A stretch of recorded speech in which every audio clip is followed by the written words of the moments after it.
हम कमलेश कुमार गुप्ता भगवा से, यानी कमलेश गुप्ता ऑफिशियल चैनल से आप लोग के थोड़ा टोन सुनावत रहो मनोरंजन खातिर के आ सुनत रहो।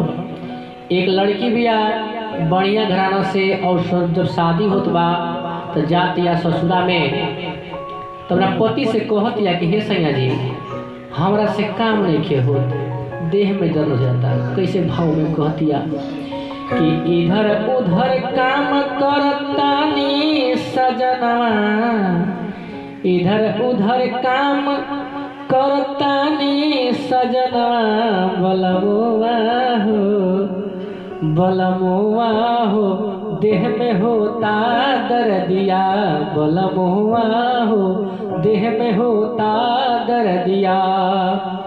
नैहर कहम हई सुकुवार हम बिटिया, नैहर कहई सुकुवार हम बिटिया।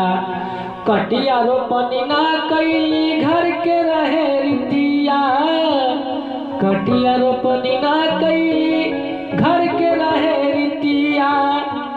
ससुरा का काम नहीं, अरे ससुरा का काम नहीं हमसे सहता, ससुरा के काम नहीं हमसे सहता। बलमुआ हो बलमुआ हो पीठ में होता दर्दिया, बलमुआ हो पीठ में होता दर्दिया। इधर उधर काम करतानी सजनवा, बलमुआ हो पीठ में होता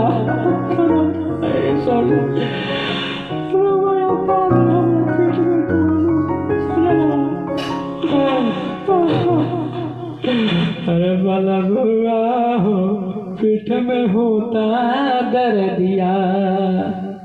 आपके रहते काम करे के पड़ता, कहाँ रहता नहीं रहुआ, छोड़ के मत जाई बाहर, हमारा बड़ा दिक्कत होता।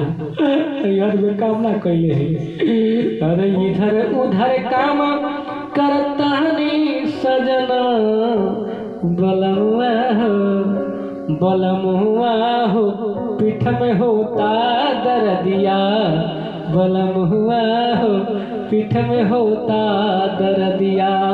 चैनल के सब्सक्राइब करी, ऐसा ऐसा टोन आप लोग के हमेशा सुनावत रहो। जय हो भोजपुरिया समाज।